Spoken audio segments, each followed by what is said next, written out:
And here we have a strange story, because last week's lectionary, which I wasn't preaching on, I wasn't here last week, but last week's lectionary, if we took it, and I don't know if we did here or not, would be about the story where John the Baptist is down by the river baptising folks and saying, hey, Jesus is the main man. This is the one. This is the one we've been hanging out for so long. Kind of strange, because as we understand it historically, in fact, John the Baptist was the first and the last, in a sense, in that they hadn't had any official prophets like Isaiah and Jeremiah and all those characters. They had no one of that style for hundreds of years, for centuries. There'd been silence. There were no more Jeremiah standing up and calling the government to account for their abuse of the poor. There were no Isaiahs getting up and saying, one day all the hostility and madness we see in the world will end, and it'll be like a little child can play with a poisonous snake and not get bitten. And a lion will sit down, as it were, with the animals that eat straw, and eat straw with them. There were no prophets to give that kind of statement of hope. And then suddenly, this man that Isaiah said would come, and Jesus affirmed was the one Isaiah said would come, had stood at the riverbank breathing judgment, saying to the equivalent of the priests and elders of the church, you nests of snivelling snakes, who has warned you to flee from the wrath to come? You know. So he was the first and the last of a long line of prophets in the history of the Jewish experience. And he spoke with such courage and strength. I mean, in that society, you don't take on the priests and religious leaders because there's no separation. It's not like Australia, where you can have your private religion if you like, but don't get in my face with it because we're a secular society. It wasn't like that. This society was run by the same guys who ran the temple and the church, as it were. So to stand up and call the religious leaders a bunch of snakes, you know, I mean, this could be almost a death sentence. So he'd been very courageous. And last week, the reading was about him saying how great Jesus was. This week, and I didn't choose it, but this week, for this year, the third Sunday of Advent, is Jesus saying how great John the Baptist was. It's kind of the opposite. And he makes the statement that up until that time there's been no greater person in all of human history than John the Baptist. Greatest man that had ever lived up till then. Did you get the strength of this, folks? The man that Jesus said is the greatest man that lived till that time. A man of such determined courage to take on the whole system, the social and political and religious system, has lost his nerve. But did you know, it's a strange thing, but I've often said that if when we get to heaven we can ask questions, and I don't know, there's so much stuff there, I can't work it out. I'm not too sure what's going to happen, and I'm nearer to it than a lot of you are here probably, in terms of exit time. I often think about it. Is it a place? Is it a state? You know, a lot of those questions we go through when we face our own mortality, and I don't know whether it'll be so full of the wonder and glory of Jesus that frankly all those questions, you won't bother with them, you know what I mean? I don't know. But if I can ask a question, on the other side. I know it sounds a bit pathetic, but my biggest question would be, Jesus, why did you not intervene with all the powers you had? Even if we believe your story, the power to rise from the dead, why did you let the best bloke that ever lived not only be executed, but be executed in the most humiliating way to the tune of a sleazy woman in the midst of a whole bunch of shocking inter-family muckabouts between relatives, and the request in an absolutely besotted moment because of a sexy dance, because of that, to have his head taken off, a real piece of jihad, and put on a plate and brought out ceremoniously and offered. I want to know why Jesus didn't step in and help the one that he himself had said was the greatest man that had ever lived. And I suppose I have to ask, the other side of the coin is, why did this man, who was, in a sense, the first at the end of the Old Testament period, the first at the beginning of the new period of Jesus, why did a man of such courage and such vision to understand who Jesus was, why did he lose his nerve?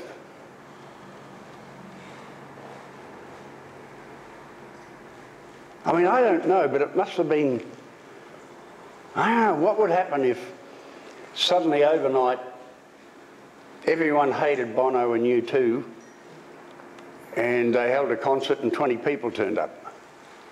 How would they feel as musos? Because it is a bit like that. It actually says that the disciples that followed John, that was a massive bunch of people. I mean, go out in the desert and thousands of people come to hear him. And it says that eventually most of his road crew and disciples quit. And they went to follow Jesus. Now, if he meant what he said, this is the Christ, this is the Lamb of God that's come to take away the sins of the world, listen to him, why would he object if everyone took that seriously and quit his crew and went off to follow Jesus? If he really believed it, wouldn't he be glad?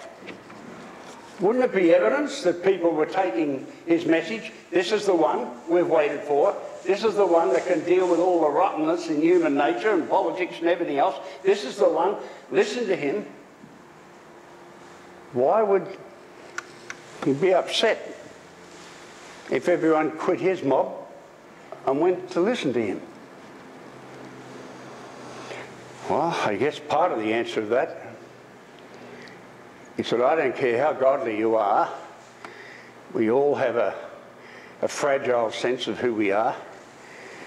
I remember Glenna said to me some years ago, are you afraid as you get older that you'll be a has-been? And I replied to her, well, not really. What I would be afraid of is if I was and never was. A has-been means you've done something that was worthwhile. But it looks like this man's a has-been. Not only that, after having the courage to challenge the immoral behaviour of a political leader and the incest going on in that family, he's now put in prison. And he's awaiting execution in prison. And he's depressed. Maybe it wasn't that his road crew had gone off to follow Jesus. Maybe it was that he couldn't see how Jesus would leave him in prison. I tell you, I don't know about you, and I don't want to do a little whinge job on life, but boy, I look over a reasonably long life. It's 51 years of being a pastor and a preacher. I've felt disillusioned with a lot of friends over the years. I felt let down by a lot of people that I thought I could trust. But you know, the one thing that's held true for me is that it somehow has never weakened my belief in Jesus. But I guess I have a lot of advantages.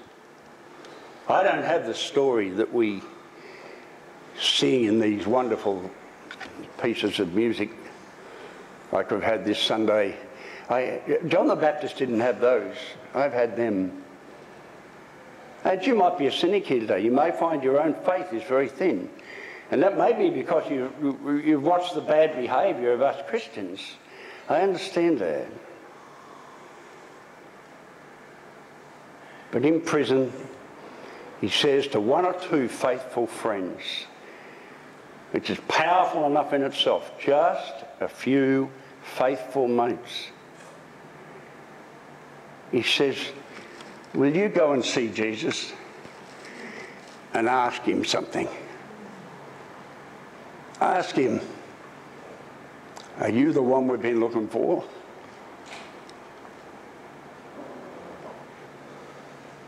Or do we look for someone else? Have I made a mistake? Now, folks, I don't think any of us have a real understanding of this. Because this is something, read the book of Isaiah. We had a reading today. And the book of Isaiah is full of statements that theologians say are prophecies about the coming one. The Jewish people, for century after century after century, had waited for this so-called Messiah to turn up. He'd waited that long. And he thought it was really him, and now he says, are you really him? Or do we have to look for someone else? Now, what I think about that, folks, having visited Israel and having struggled with a lot of my Christian friends who are so pro-Israel, not really. They would claim it's because of the Bible and Israel being God's special people and all the rest. But if they read their Bible properly, it also shows that the judgment of God is heaviest on his own mates when they do the wrong thing. And I could keep us here for hours with biblical passages that prove that. But, having said that, and having some sympathy for Palestinian people, I've struggled. I remember in church, in this other church, a guy getting up to take the prayer time like Shirley does. Although they don't open up to the congregation like that, but they come with a prepared prayer for the sick and people serving God and everything else. And I remember one Sunday, the guy that got up and did it, who's an ex-minister, I think, and he should have known better. He got up and he thanked God for the great Christian nation of Israel. And I thought, how can a retired preacher be such a nutter? I mean, not only is Israel not Christian, most of it's totally secular. It's a small group of Jews who even believe in their God. They still are deeply rooted in their ceremonies. They still will keep their special ceremony because their whole identity goes back into those ceremonies going back to Moses. And I must say, they haven't been an amazing people. They have to survive the anti-Semitic waves that have gone through history century after century. Amazing people. But they're certainly not a believing people. They're certainly not a Christian believing people because they rejected the Messiah way back. But you know, I stop and I say to myself, if I were a Jew, with all that background of the belief in God's special love for my nation, how would I survive the Holocaust of the last World War? Now, I haven't done a real study on this, but I think I've seen some glimpses from those who have, that many Jewish people lost their faith in the God of Israel for the same reason as this dear prophet was in trouble. If we are special in God's sight, how can we be slaughtered, our children gassed and burnt in ovens? We sit there and smell the smell of the cakes burning, and it's the bodies of our own children and wives and husbands. How can we believe in the God of Israel anymore? I have sympathy for that. I think the God who reads hearts doesn't just listen to our rhetoric. I think that God would surely, somewhere along the line, weigh up those balances regarding their loss of faith. But I don't know, dear friends. I want to say to you, sometimes we preachers sound like you're a germ if you just don't believe. And I want to say to you, as one that loves Jesus and is committed for a lifetime virtually to the faith, I know those dark moments of doubt. But Jesus sent a message back. His message was fairly straightforward. Let me just read you a fascinating statement from one of my favourite brilliant biblical scholars, Ben Witherington III. He was one of the professors at Asbury when I was there, an expert on the Beatles, a brilliant jazz guitarist, wow, and a wonderful New Testament scholar. He says, the question is, what has prompted this question? Jesus is expressing doubts about who Jesus might be. Are you the one who is to come, or should we look for another? What John seems to have not yet understood is that Jesus did not come to meet our expectations as to what a Messiah or Saviour ought to do or ought to be. He came to meet our needs. Our felt needs often aren't our real needs. John's warning. Well, in the first place, Jesus did not come simply repeating John's warnings of looming judgment of God on God's people. He came proclaiming the inbreaking dominion and salvation of God, even for the least, the last, the lost, the marginalised. And secondly, Jesus did not take up the mantle and lifestyle of the old ascetic prophets like John had done. I mean, John went out there and dressed up in some animal skins and separated himself from everybody. But Jesus ate and drank with sinners and tax collectors and refused to take on himself the clothing and demeanour of someone who's mourning, like many of the prophets did. Thirdly, Jesus did not assume the role of like the warrior King David. Instead, he preached non-resistance, turning the other cheek, self-sacrificing love. And furthermore, Jesus did not march on Jerusalem to take it over, nor did he thunder condemnation on Caesar and his legions. Some or all of this must have confused John, because it depends which part of Isaiah you read. See, you can read lots of parts of those old prophets that are saying, the judgment of God is coming. You can't get away with the way you're living. God's going to come down on you. The hard rain's going to fall, in the words of Bob Dylan so long ago. But you read the other half and you see a beautiful statement that says, the goodness, the righteousness of God will cover the earth as the waters cover the sea. You'll see that the lion and the tiger and the snake are all going to be domesticated. images of a transformed world of peace and hope. Did John wonder? Because the message he gave is one of the judgment of God. And Jesus is getting around being so loving and inclusive to all those groups of people who are on the edge of the society. Surely he wouldn't have thought of them as being good. They were right down the bottom. Well, Jesus' response to the question in Matthew 11:4-6 involves an affirmation that he was fulfilling a different set of scriptures.